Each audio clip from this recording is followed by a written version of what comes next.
Salut les gars, je vais vous faire une petite vidéo aujourd'hui sur Sir Duncan.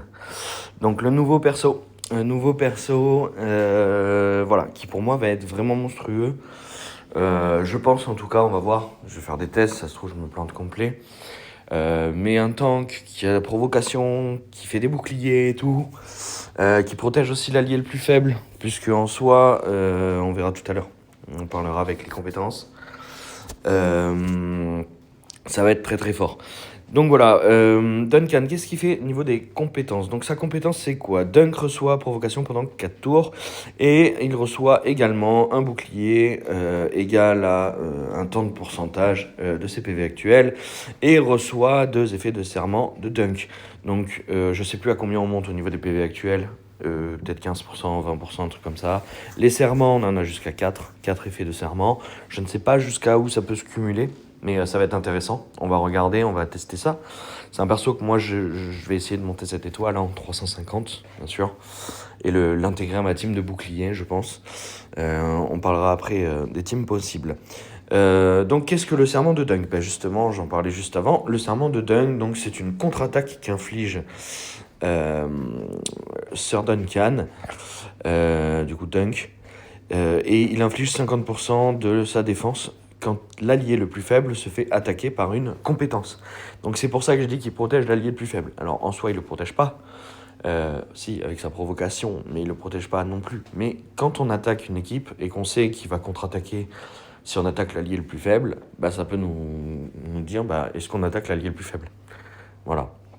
Ça peut nous faire poser des questions. Donc c'est une sorte de protection en mode dissuasion, un peu comme la bombe nucléaire.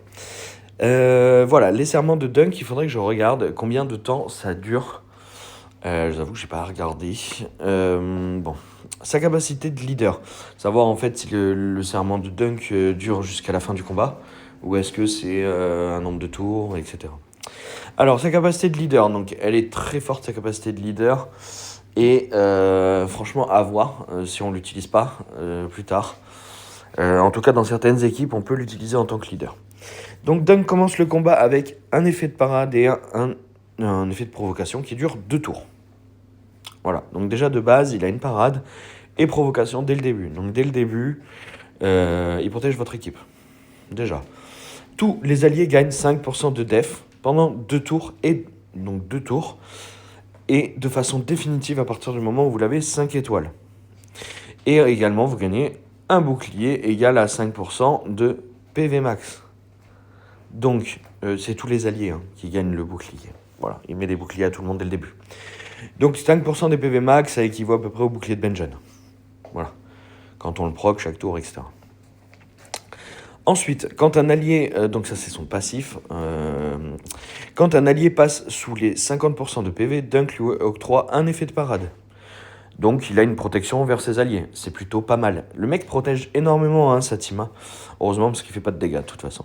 Alors, lorsque la provocation se termine, Dunk octroie un effet de parade à chaque membre de l'équipe. Quand un allié effectue une parade, Dunk reçoit un bonus de 10% de défense pendant 2 tours. Donc en fait, le mec, quand il a plus de provocation, bah, il dit tiens, je vais mettre des parades à tout le monde. Quand les mecs font des parades, bim, ah bah tiens, ça me donne de la défense. Comme ça, quand je vais reprendre provocation, bah, je suis très défensif. Voilà. Bon, il va craindre le feu. Il va craindre tout ce qui est feu, dégâts surnaturels, etc. Ça va être par contre très compliqué d'aller le tomber en dégâts physiques. Je pense que ça, par exemple, c'est un anti-Free City. Voilà, Free City, ça va être tendu. À mon avis, Khal Drogo, il va pas taper très fort là-dessus. Même si Khal Drogo tape fort. Mais à mon avis, ça va pas être foufou.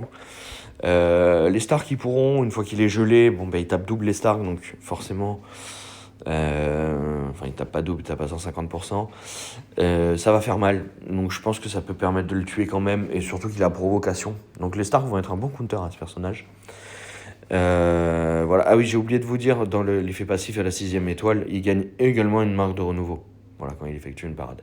Ou lui ou un allié. Lui, je sais pas. Un allié en tout cas. Donc voilà. Du coup, j'étais en train de parler des match-up. Voilà, les Targaryens, ils vont gagner aussi.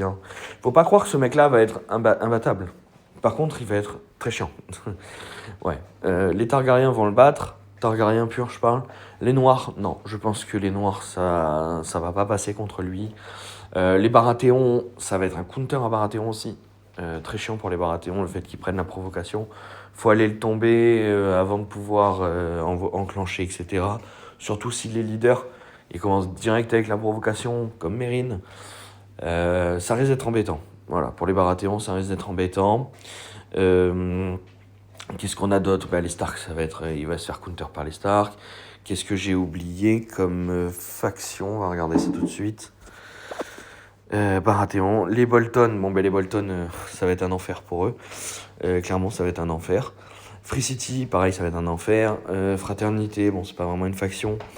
Garde de nuit, l'équipe bouclier en soi, les équipes boucliers, ça va être un enfer aussi. Parce que, en fait, là, quand vous allez affronter une team bouclier avec Duncan, par exemple, dedans, vous allez avoir besoin d'aller tuer Benjen très rapidement. Mais vraiment très rapidement. Et lui, avec toutes ses provocations et tout, il va pas y arriver. Vous allez pas y arriver, pardon. Et du coup, Benjen, lui, en attendant, va monter ses boucliers. Et en montant ses boucliers, vous vous exposez à des frappes de Benjen qui font extrêmement mal. Donc, voilà. Je pense que ça va être chaud. Il y a des grosses défenses qui vont pouvoir se faire avec des Alistair Thorne, ça va être monstrueux. Bref. Ensuite, les Greyjoy, ça va être un enfer pour les Greyjoy. Les Lannister, ça dépend de la team Lannister. Si c'est une Lannister qui tape en AOE, et suivant avec qui on a mis Duncan, ça va être... ça peut se faire, mais ça va être compliqué quand même. Les Noirs, je vous ai dit, ça va être compliqué. Peuple libre, on s'en fiche, c'est pas une faction. Les Verts, il a tout pour counter les Verts aussi. Donc voilà, il va craindre surtout tout ce qui va être dégâts de feu et les Stark. Voilà, en gros, c'est à peu près ça. Et les équipes où je le vois bien, je le vois bien avec des Targas noirs, je le vois bien avec des boucliers, je le vois bien en défense, une grosse défense, avec 2 heals par exemple, qui peuvent le maintenir. Peut-être un autre provocateur, ça peut être assez rigolo. Des heals qui mettent des renouveaux, pourquoi pas un Sansa Marjorie, un Talisa Sansa aussi, un Sansa Caitlyn, qu'est-ce qu'il y a d'autre, un Alicent Hightower aussi, verte, très fort, bref, tous les heals que vous pouvez trouver, il va très bien matcher avec, puisque en fait, après vous pouvez le jouer sans heal aussi. Mais à ce moment-là, vous avez sa barre de vie pour tuer l'adversaire. C'est un peu ça. Faut le voir comme ça quand vous avez une équipe sans heal. Vous avez tant de barres de vie pour pouvoir tuer l'adversaire ou si vous avez un perso qui vous protège vraiment, voilà. Donc voilà, sinon comme vous pouvez le voir, moi j'ai 4 stuffs parfaits. C'est nickel. C'est nickel. Et en plus, j'avais pas vu, mais j'ai regardé tout à l'heure en checkant. Hop, celui-là, il était déjà monté level 10. Donc c'est toujours ça. Et là, j'ai le 15%. J'ai pas la bonne couleur. Vous allez me dire, ouais, t'as eu de la chance et tout. Non, en fait, je commence vraiment à avoir beaucoup de Lego. Et en fait, je les ai en double, ces stuffs. Si vous regardez sur mon verre gris, j'ai déjà le torse, j'ai déjà celui-là. Voilà. Non, ça c'est le casque vert gris. J'en ai peut-être un sur Areota aussi, bref. Je les ai tous en double, ces stuffs. J'en ai eu plein comme ça. Donc, écoutez, tant mieux pour moi. Compétence 4 pour le moment. Je suis en train de finir de monter quelques persos à moi, mais je vais le monter en suivant. Voilà. Et là, je vais essayer de lui faire passer une 5e étoile et une 6e étoile très rapidement pour pouvoir le tester, au moins, et voir ce que ça donne. Et les gars, on se revoit dans tous les cas pour le tester. Je pense peut-être ce week-end. Je l'aurai monté au moins level 325, je pense. Voilà. Et là, on pourra le tester. Donc voilà, si vous savez pas trop encore avec les explications que je vous ai données, si vous voulez le prendre ou pas le perso, moi je vais le monter, je vais faire des vidéos avec. N'hésitez pas à venir en discuter avec moi et voilà, je vais faire les tests pour vous et je vous dirai s'il est bien. Allez, sur ce, je vous souhaite une bonne journée, je vous dis à bientôt.